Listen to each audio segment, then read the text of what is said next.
المؤلف رحمه الله ونفعنا به وبعلمه في الدارين آمين. قال الله تعالى في كتابه الكريم أعوذ بالله من الشيطان الرجيم بسم الله الرحمن الرحيم wa'budu Allah wa la tusyriku bihi syai'a. Wa'budu dan menyembahlah engkau, beribadahlah engkau Allah pada Allah.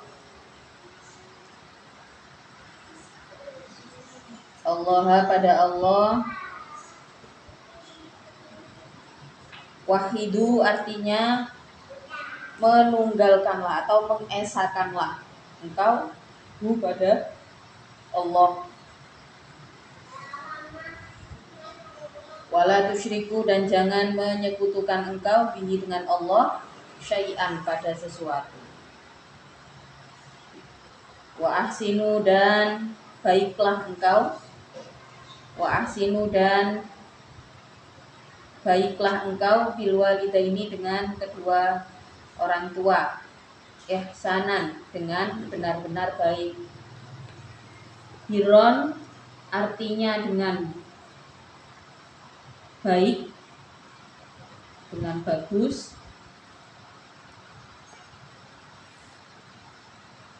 Walayina janibin dan dengan perut yang lemas. Maksudnya ini sopan. Jadi ini ungkapan. Walayina janibin dan dengan sopan santun. Kalau arti harfiahnya layin itu artinya lemas, janib itu artinya lambung. Jadi sopan santun terhadap orang tua. Batasan kita birrul walidain, baik terhadap orang tua. Ya, jadi arti kata birrul walidain itu, bir yang dimaksud di situ adalah kebaikan yang tidak berbatas ya, kalau bisa semaksimalnya.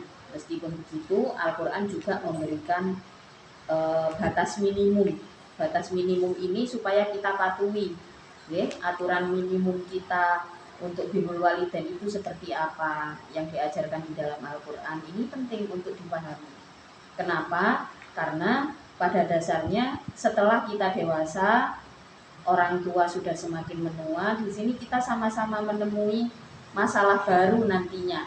Ya, pada saat masih kecil mungkin masalahnya ya hanya seputar masalah-masalah kecil ya, kayak anak kecil nggak mau makan, anak kecil nggak mau bubuk siang, kayak gitu-gitu masalahnya ya, atau tidur kemalaman. Tapi setelah semakin dewasa, masalahnya juga akan semakin sesuai dengan kapasitas kita. Maka ada batasan-batasan hubungan antara anak dan orang tua yang tidak bisa dilanggar, yang tidak boleh dilanggar. Hal yang paling utama yang banyak disepakati oleh para ulama, birrul walidain itu adalah dengan bersopan santun. Nada bicara yang harus tidak boleh lebih tinggi daripada orang tua. Kemudian kalau kita ngomongnya bahasa Indonesia ya pakai bahasa Indonesia yang baik. Kalau misalkan basa Jawa ya harus basa gitu ya. Ini batasan-batasan dasar, standar minimum. Kenapa standar minimum? Karena ada masa-masa di mana kalau hati kita itu ikatannya cukup kuat dengan orang tua, entah ikatan ini bentuknya seperti apa, atau biasanya sih problem itu sering terjadi ketika kita sudah dewasa dan harus tinggal bersama orang tua, atau di saat-saat dimana kita sudah mulai punya keinginan untuk mengambil sebuah keputusan. Nah, ini biasanya terjadilah benturan-benturan dengan orang tua. Batasan birrul walidain tetap tidak boleh dilewati. Kalau misalkan pengen patuh aja, pokoknya mengikuti semua keinginan orang tua, ya baik. Anak yang seperti itu ya akan mendapat manfaatnya gitu ya. Tapi di sisi lain dia terlalu mengabaikan dirinya sendiri. Terlalu mengabaikan dirinya sendiri. Kadang-kadang di saat seperti itu kita juga lupa bahwa orang tua kita itu juga manusia gitu. Kalau kita ada kesal, ada apapun, daripada kekesalannya ditumpuk, terus engko suwe-suwe wong tuane nek wis tuwek dijarno. Nah, daripada begitu mending selama bisa kita berbicara dengan orang tua, kita bicarakan, kita utarakan apa yang kita inginkan, apa yang kita mau. Nah, tapi kalau misalkan sulit, karena pasti ada gap generasi itu pasti ada nih, tabrakan generasi antara anak dan orang tua itu pasti ada. Bagaimana kalau terjadi begitu? Batas birrul walidain jangan dilewati, tetap berbicara sebagaimana sopan santun anak terhadap orang tua. Ini yang dimaksud wa ahsinu bil walidaini. Batasan itu tetap tidak boleh dilewati. Kita juga minta sama Allah untuk diberikan jalan keluar. Semakin kita dewasa, kita harus semakin menyadari bahwa orang tua kita itu bagaimanapun juga manusia gitu. Maka apapun yang kita mau dari sebuah keputusan yang diambil gitu ya, kalau bisa memang menemui kesepakatan. Nah, kalau kita nggak bisa milih orang tua yang seperti apa, kita bisa mulai dengan menerima keadaan tersebut, ya, minta sama Allah untuk diikhlaskan, menjaga kedua orang tua dan seterusnya gitu ya. Jadi penting untuk juga memahami. Saya pernah nulis tentang tiga atau 4 hal yang mempengaruhi keputusan seseorang. Ini penting untuk kita pahami, apalagi di saat kita bertumbuh dengan orang tua yang masih ada. Ini penting untuk dipahami. Kenapa? Setidaknya kita bisa menjaga diri kita sendiri. Jadi kita bisa menjaga diri, kemudian bisa mengkomunikasikan hal-hal penting terkait masa depan kita dengan orang tua. Yo gak oleh ngelawan, gak oleh ngelawan, tapi juga jangan sampai terus-terusan menekan diri kita sendiri. Kecuali kalau kalau memang sampai nggak ada ide macam-macam ya sudah gitu. Tapi tak pikir kalau zaman sekarang sudah beda nih, orang tua zaman sekarang juga sudah banyak yang mulai mendengarkan anak-anaknya. Itu wajar. Kenapa? Ya alasannya sih masih sama gitu, kayak negara ini sudah lama merdeka. Jadi kemerdekaan berpikir itu juga sudah sampai ke generasi orang tua sampean gitu. Terus kemudian kebebasan berbicara itu sudah mulai sampai di generasi kalian gitu. Nah, otomatis untuk kemajuan sebuah generasi harus ada komunikasi antara generasi lama dengan generasi baru. Sebagai generasi baru kalian juga jangan sombong mentang-mentang enom ya. Mentang-mentang enom jek suwe, kok masa aku iki jek suwe lah, wong pati ku gak milih-milih umur guys. Paling pantes uang nikah sik cilik iso diomong cilik-cilik rabi, tapi lek mati gak iso ngono. Boten saged. Mati umur piro ae pantes. Jadi ya memang batasan albirru, batasan birrul walidain itu sebisa mungkin memang tetap tidak kita lewati. Jadi sebesar apapun benturannya, selalu libatkan Allah di dalamnya. Karena memang semakin dewasa, hubungan dengan orang tua ini juga diuji. Apalagi kalau kita ditakdirkan untuk berada tinggal di dekat orang tua, misalkan serumah gitu ya. Biasanya ini yang paling sering mengalami ujian batin. Terus kalau kita jauh juga pasti ada resikonya, sama-sama ada resikonya. Wabil walidaini wala tusyriku bi syai'a. Jadi kalau orang itu beriman, yang pertama beribadah kepada Allah itu sebuah keharusan, kemudian baik terhadap kedua orang tua. Bagaimanapun keberadaan kita di dunia ini adalah karena ada orang tua kita. Wabidil kurba, dan baik dengan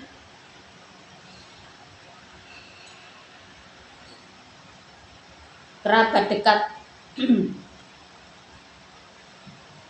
Al-qorobati artinya kerabat dekat, sepupu, kemudian Pak D, Pak Le, kerabat dekat. Kerabat dekat kalau kalau yang dimaksud kerabat dekat di sini sebenarnya kalau di dalam fikih ada batas-batasnya nih. Jadi yang dikatakan dekat itu biasanya memang kerabat yang tinggalnya tidak berjauhan dengan kita, atau yang hubungan darahnya masih dekat, kayak saudara-saudaranya bapak sama ibu, itu masuk al-qorobah, saudara kandung. Beda lagi kalau saudara sepupunya bapak, nah itu berarti termasuk kerabat agak jauh. Apalagi kalau temen dari sepupunya dari saudaranya bapak, itu tambah wado maneh. Jadi kerabat itu yang paling dekat, baik ikatan darahnya maupun tempat tinggalnya. Itu yang dimaksud bil qurba. Wal yatama, dan baik terhadap anak-anak yatim, wal masakini, dan baik terhadap orang-orang miskin, wal jari, dan tetangga, bil qurba, yang dekat, tetangga dekat. Wal jari bil qurba, al qoribi artinya yang dekat, mingka darimu, fil jiwari di dalam bertetangga, awin nasabi atau nasabnya masih berdekatan. Wal jari, dan tetangga, al junubi yang jauh, al ba'idi artinya yang jauh lah. Kalau baik terhadap kerabat dan tetangga, batasannya juga jelas, seperlunya, nggak perlu julid, gak ono tonggone tukaran tambah diinceng, tambah di rame-rame, tambah dibong, itu sudah jauh dari kata-kata baik. Wal jaril junubi al ba'idi yang jauh, angka darimu, fil jiwari di dalam bertetangga, awin nasabi atau di dalam nasab. Sekalipun saudara jauh juga tetap baik, tapi ya baiknya tentu berbeda dengan yang dekat. Baik dalam artian di sini sebisa mungkin tidak merugikan, tidak merugikan secara finansial terutama. Jadi ojo kok ono dulure sing sugih nggih, sampean padahal iki napa jenenge kekerabatannya jauh gitu ya. Sampean cedek-cedeki polake apik dikemplang duwite. Nah, ini jangan. Kalau kita pengen baik, nggak usah sok akrab juga. Nggak usah sok akrab, yang penting di saat bertemu kita bersopan santun. Jadi batasan kebaikan itu ya kita menjaga lisan, kemudian bersikap sopan, itu sudah batas minimum yang kalau bisa itu nggak perlu lebih dari itu, sebenarnya juga nggak apa-apa. Jadi dengan keluarga yang yang istilahnya agak jauh, yang penting pas ketemu sampean ngomongi sing apik, terus kemudian sikapnya juga yang baik, itu sudah cukup. Yang penting tidak merugikan. Kalau sampai baik yang melebihi batas, nah tentu itu juga perlu kita pertimbangkan gitu ya, perlu kita pertimbangkan dalam artian di dalam melakukan kebaikan, memang kita nggak bisa boten saged nopo, tidak bisa meremehkan sekecil apapun bentuk kebaikan itu gitu ya. Tapi tetap ada standar minimum yang kalau misalkan seperlunya kita keluarkan sekian, ya kita keluarkan sekian gitu ya. Cara kita perhatian dengan orang-orang, dengan kerabat-kerabat dekat gitu. Nggak usah berusaha untuk menyenangkan hati semua orang, karena itu nggak mungkin. Kita bukan kita tidak diciptakan untuk itu. Gitu. Kita diciptakan adalah untuk beribadah kepada Allah. Jangan sampai, karena saking berusaha untuk mendapatkan penerimaan dari orang lain, kita sampai sampai mengalihkan perhatian kita terhadap ridho Allah. Ini jangan sampai. Maka standar minimum inilah yang bisa kita ikuti. Yang penting di saat bertemu dengan kerabat-kerabat seperti ini, kita jaga lisan kita dan juga bersopan santun secara sikap. Niku mawon wis cukup.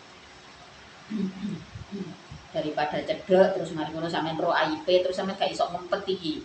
Akhirnya rasan-rasan rono rene, ngrasani dulur sing gak teko, nggih. Nah, ini malah semakin buruk ya, ngerasani keluarga atau teman-teman yang tidak pernah bertemu. Nah ini malah justru nggak baik. Makanya jangan ojo megel-megel no awak, berusaha nyeneng no wong akeh gitu, usah ya. Melakukan sesuatu sak perlu memang. Wasohibi dan baik terhadap teman bil jambi, wasohibi bil jambi yang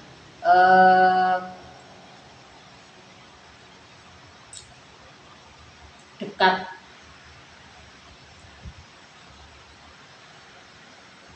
Ar-Rafiqi artinya teman dekat, fi safarin di dalam bepergian, au sanaatin atau di dalam pekerjaan. Nah, ini rekan seperjalanan kalau sedang melakukan perjalanan, atau ya rekan sepekerjaan, okay? Atau satu tempat teman yang ada di sekitar kita.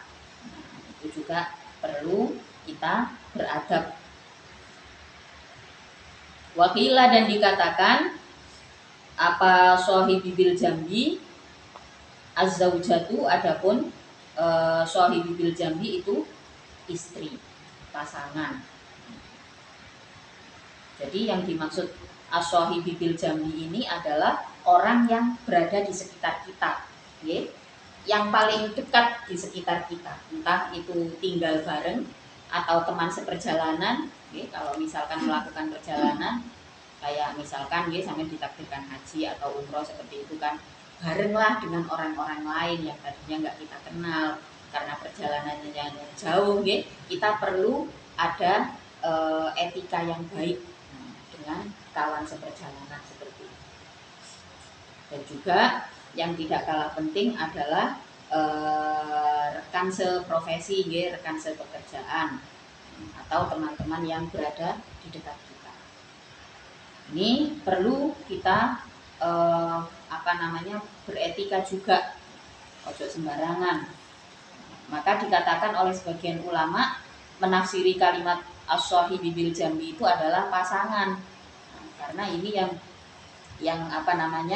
yang memang ditakdirkan untuk menjadi teman hidup gitu ya.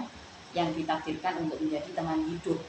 Dan pada akhirnya ketika kita punya anak-anak pada akhirnya nanti punya kehidupan sendiri gitu. Sementara yang ditakdirkan untuk saling menjadi teman hidup, nah ini kita perlu menjaga etika dengan orang ini gitu ya. Maka di sebagian tafsir dikatakan as-sohibi bil jambi itu adalah pasangan hidup. Kemudian wabni sabili dan baik terhadap pengguna jalan atau orang yang di perjalanan, al-munqati'i yang menempuh. Siapa ibnu sabil fi safarihi di dalam jalannya, al-munqati orang di perjalanan jangan diganggu. Wama dan baik terhadap wama malakat dan baik terhadap hamba yang dimiliki. Apa aimanukum di sisimu, minal arqoi nyatanya dari budak-budak, nyatanya dari hamba-hamba. Kok itu ya hamba saya yang dimiliki, ewang lah ya, teman-teman yang membantu kalian apapun nantinya, orang-orang yang terlibat di dalam kehidupan kalian. Ma malakat aimanukum, kalau zaman sekarang sudah nggak ada perbudakan, ya maka ini bisa jadi mungkin pegawai atau orang-orang yang punya pengaruh di hidup kita. Ini perlu kita perhatikan sikap, kita perlu bersikap baik. Innallaha, sesungguhnya Allah, itulah yuhibbu, tidak senang siapa Allah, man pada orang, karena yang ada siapa man itu muhtalan, sombong. Mutakabbiron artinya yang sok besar, fakuron yang suka membanggakan diri, fakuron yang suka membanggakan diri, alan nasi atas manusia, bima dengan perkara, utia yang diberi siapa man pada ma, alladzina yaitu orang Utia, niku titik nggih, utia yang diberi siapa man pada ma. Alladzina adapun orang-orang, atau bisa juga jadi badal nih kok nang tafsirin. Alladzina adapun orang-orang, mubtadaun adapun alladzina itu mubtada, ya bakholuna yang bakhil, yang pelit siapa alladzin. Bima dengan perkara, yuhibbu yang disenangi apa ma, alaihim atas alladzin, wa ya'muruna dan memerintahkan siapa alladzin, annasa pada manusia bil bukli dengan pelit, dengan sifat pelit, bihi dengan ma. Wayak tumuna dan menyembunyikan siapa alladzin ma pada perkara ata yang mendatangkan hum pada alladzin siapa Allahu Allah min fadlihi dari anugerah Allah, min fadlihi dari anugerah Allah. Orang-orang yang sombong itu adalah orang-orang yang bakhil dan juga memerintahkan orang lain untuk bakhil. Bakhil itu pelit. Jangan sampai jadi orang yang pelit. Di sini juga dikatakan wayak tumu nama atau min fadlih. Mereka juga menyembunyikan anugerah yang diberikan oleh Allah kepadanya. Apa? Minal ilmi, dari ilmu. Minal ilmi nyatanya dari ilmu, wal mali dan harta. Kalau punya ilmu dibagikan, dibagikan secara baik-baik. Dibagikannya juga harus secara baik-baik, dengan cara yang baik. Kalau kalian ditugaskan untuk mengajar, kalian punya amanah murid, maka bagikan ilmu itu dengan baik. Seperti halnya ketika kita punya sesuatu, harta benda, itu dibagikan juga dengan cara yang baik. Jangan sampai jadi guru, jadi pengajar, itu ngajar sambil ngenyek, ngenyek itu nang atine sampean, alah paling wis aku saonoe wis paling gak paham. Atau ada lagi tipe guru yang seperti ini biasanya. Ndudono kealimane tanpa peduli dengan bagaimana keadaan muridnya, apakah si murid ini cukup bahagia mendengarkan ucapannya, atau justru ucapan sang guru ini menyiksa gitu ya. Nah, ini tidak seperti itu. Kita membagikan ilmu dan harta benda itu harus dengan cara yang baik. Berikan hal-hal ini juga dengan cara yang baik. Kalau enggak, ya hati-hati sawangane ngekei, tapi kita justru terjebak di apa namanya, di perasaan bangga yang berlebihan. Hati-hati kalau ada amanah, kalau diamanai ilmu dan harta benda itu harus hati-hati. Harus hati-hati pada siapa? Justru pada diri kita sendiri. Wahum adapun alladzin itu al-yahudu, orang-orang Yahudi. Wa khabarul mubtada'i adapun khabarnya mubtada itu lahum, itu tetap bagi alladzin. Wa'idun adapun itu lahum, itu tetap bagi alladzin. Wa'idun adapun ancaman syadidun yang dahsyat. Wa a'tadna dan menyuguhkan aku, wa a'tadna dan menyuguhkan aku, Allah yang dimaksud di sini, lil kafirina terhadap orang-orang kafir, bidzalika dengan yaktumu nama ataumullahu min fadli wa bi ghairihi dan selainnya dari apa yang disuguhkan. Wa a'tadna lil kafirina adaban pada siksa muhinan yang dihinakan, muhinan yang direndahkan, daihanatin artinya yang rendah, daihanatin artinya yang rendah. Walladina dan orang-orang, atfun adapun alladzin itu atof alalladina atas lafaz alladzin qablahu yang sebelumnya alladzin. Walladina dan orang-orang yunfikuna yang menginfakkan siapa alladzin amwalahum pada harta-hartanya alladzin Ria'an nasi karena pamer terhadap manusia, flexing,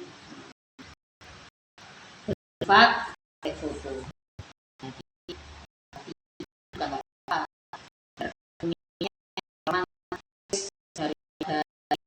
Dari barang elek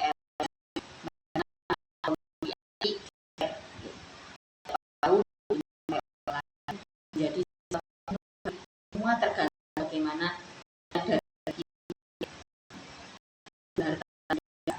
kita bagikan menjadi kemudian diterima oleh orang lain menjadi seperti apa, semuanya tergantung alam bawah sadar kita. Semuanya tergantung daripada niat. Jadi mana yang lebih baik, kita berinfak secara terang-terangan atau kita berinfak secara sir, secara sembunyi-sembunyi. Kalau secara kontekstual ya memang lebih baik sir ya, tapi di zaman sekarang di mana kebaikan dan keburukan ini podo-podo pengumuman sama bisa kan sekarang itu bukan jadi diketahui orang itu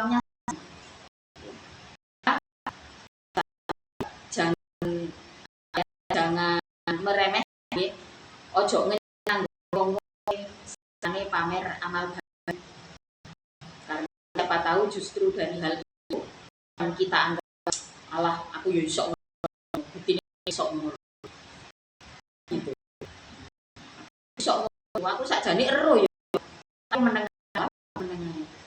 wong sudah tidak boleh itu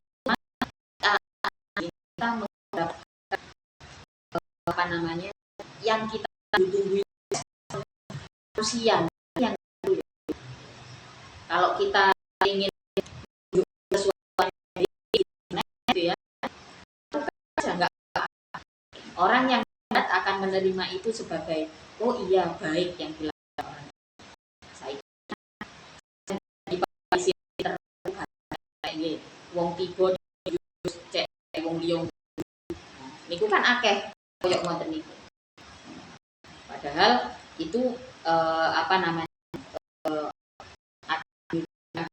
buruk terhadap yang menonton saat jatuhnya orang lain itu dibangun menerus dengan konten seperti itu. Maka membuat lakukan sesuatu yang baik bisa hal-hal random jalan-jalan ngajak jalan keluarga jalan sama orang tua atau ngasih sesuatu yang penting jangan asal pamer ya ojo niat utamain jadi gawe pamer boten niku sing gak oleh nggih wis aku tak ngonten ngekei wong. Nah ini sengaja apa namanya melakukan itu mendapat reaksi dari orang lain. Nah, ini harus hati. Bagaimanapun memang kehadiran itu diperlukan. Yung na'amalu ria'an nasi murina yang dia lahu aladin lahum terhadap annas wala yu'minuna dan tidak beriman siapa aladin dengan Allah wala bil yaumil akhiri dan tidak beriman atau tidak percaya dengan hari akhir seperti siapa kal munafikina seperti orang-orang munafik wa ahli Makkah dan ahli Makkah. Kalau kita memang niat syiar okay? Syiar agama Allah kita niat menunjukkan kebaikan agama Islam nggak apa-apa kita menunjukkan okay? Kalau memang ingin benar. Tapi kalau di hati sudah mulai ada perasaan yang tidak aman, mulai perasaan merendahkan. Kadang-kadang Amerika macam-macam. Kalau di dalam apa namanya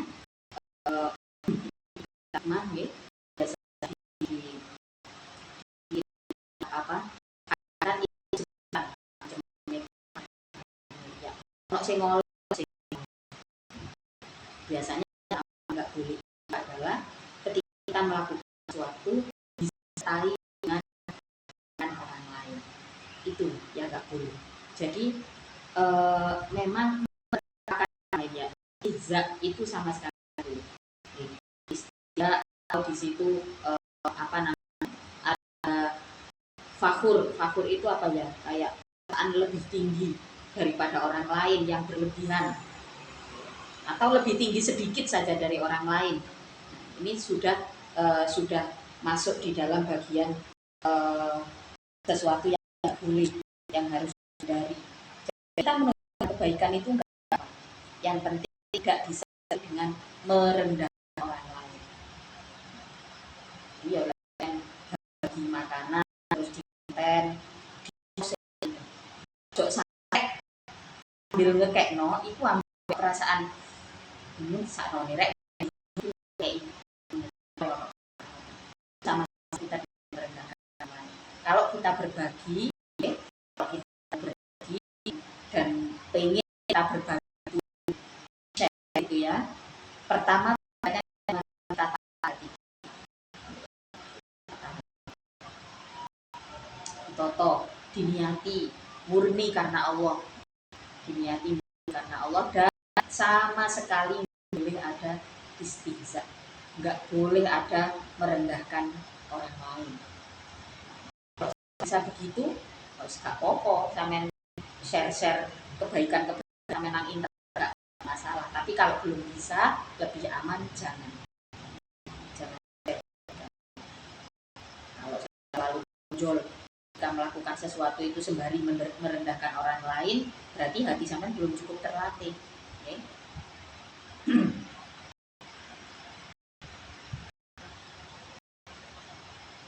Wala yu'minuna billahi wal yaumil akhir kal munafikin wa ahli Makkah, dan ahli Makkah. Ini penduduk pada saat itu, orang-orang jadi. Wala yu'minuna billahi wal yaumil akhir wa man, dan ada orang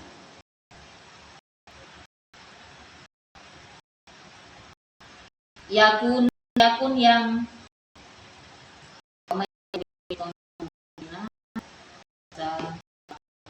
dan ada yang ada siapa asyaitan syaitan itulah tetap itu korin menjadi teman, rohiban artinya teman yang maluka beramal, melakukan siapa man, berbuat siapa man diamrihi dengan perintahnya syaitan kahaulai, bagaimana orang-orang sebagaimana munafikin. Fa'a, maka benar-benar buruk, bisa artinya benar-benar buruk korinan,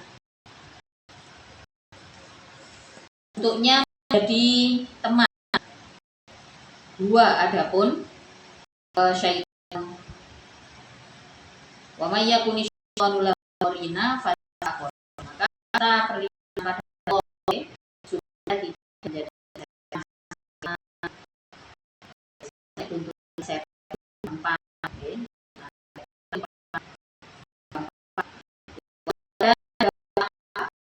atau menggiurkan juga gampang.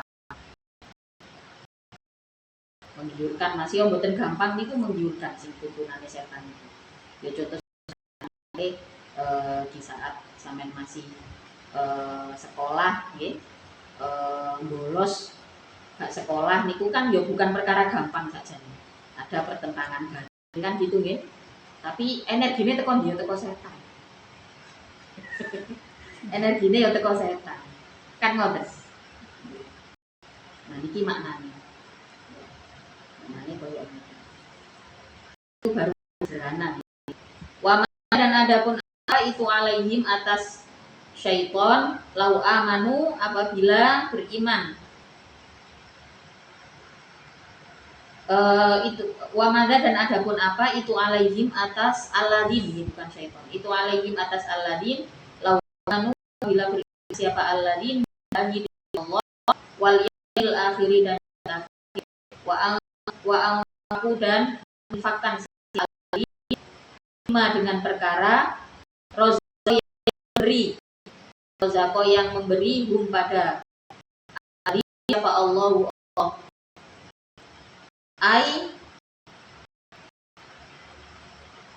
ayu dororin, artinya di mana bahaya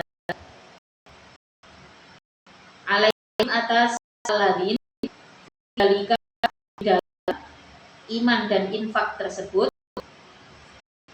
Maksudnya kan itu kalimatnya istifham gitu. Wa ma alaihim wal yaumil akhir wa mimma razaqahum. Ada di situ yang dimaksudkan ada jadi di mana letak bahayanya ketika seseorang beriman dan menginfakkan hartanya. Jadi di sini cukup menunjukkan bahwa orang itu kalau beriman itu hanya berat untuk apa namanya berkontribusi apa namanya Sloman itu dermawan. Gandengan ini yang itu imannya kuat, gak wedi ngekek nopo, berbagi ilmu, berbagi harta, karena itu bagian dari perawatan iman, bagian dari perawatan iman. Yang secara sistematis seseorang itu percaya pada Allah, maka dia percaya bahwa amal baik yang dilakukan itu karena Allah. Jadi kalau kita sudah diajak untuk ini tanda bahwa insya Allah terhindar dari apa namanya temenan setan. Maka sampai dikatakan dalam bentuk istifham, ya. Nah, jadi setelah ayat sebelumnya dikatakan jika setan adalah temanmu, ya, maka kamu akan mengikuti apa yang diperintahkan. Yang artinya paling buruk-buruknya teman itu adalah setan. Terus di kalimat berikutnya dengan istifham yang tujuannya al-istifhamu, adapun istifham itu lil ingkari, karena ingkar, istifham yang tujuannya ingkar gitu ya. Loh, berarti jadi artinya ayat itu. Jadi kalau kamu mau teman sama setan gitu ya, maka jelas tidak ada kerugian bagimu untuk beriman menggunakan ini. Wa madza alaihim lau amanu billahi wal yaumil akhir wa anfiqu mimma razaqahumullah. Kalau setan itu membahayakan seperti itu, jadi mana bahayanya kalau kita beriman dan menginfakkan harta benda? Nah, jelas nggak bahayanya. Istifham ini tujuannya adalah istifham ini. Kalau adapun lau mariyatun lau dariyah ai lau gororo, artinya tidak ada bahaya itu maujud fihi di dalam iman wa infak, fihi di dalam iman dan infak. Wa al-dororu sesungguhnya adapun bahaya itu fihi dalam perkara yang ada pun lagi di atasnya. Dan ada si Allah bihim dengan kali waliman mengetahui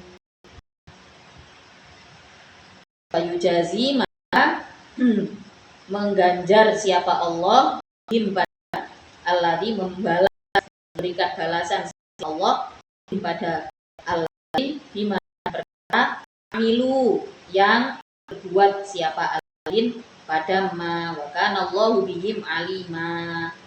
Lagi setelah hati kita diingatkan untuk tidak riak, setelah kita diingatkan untuk tidak takabur, maka kalau kita beriman, terus kita akan berbuat baik. Nggak usah sampai perbuatan orang lain, sibuk sampai perbuatan orang lain itu macam-macam. Ono karena zaman saya ada sosial media, saya lihat di sosmed orang dengan di konten gitu misalkan. Terus nangatinnya sama jane aku jadi sok. Lah dulu kok ini gagal fokus. Nggih. Kalau sampean fokus sendiri nggak gitu mesti. Delok konten orang amal di apa namanya di internet. Kalau sampai fokus ke diri sendiri, ya Allah, kapan ya saya paling tidak kita mengapresiasi atau akan diri kita sendiri. Itu jadi gak gagal fokus. Gagal fokus itu banyak banget. Sekarang momentari orang lain, koyo ae dirinya itu kok sing berhatekno padahal ono sing berhatekno. Yo kok berhatekno wong dalam durung ono sing gatekno. Innallaha la yadhlimu mithqala dzarrah wallahu ta'ala a'lamu bissawab. Al-Fatihah.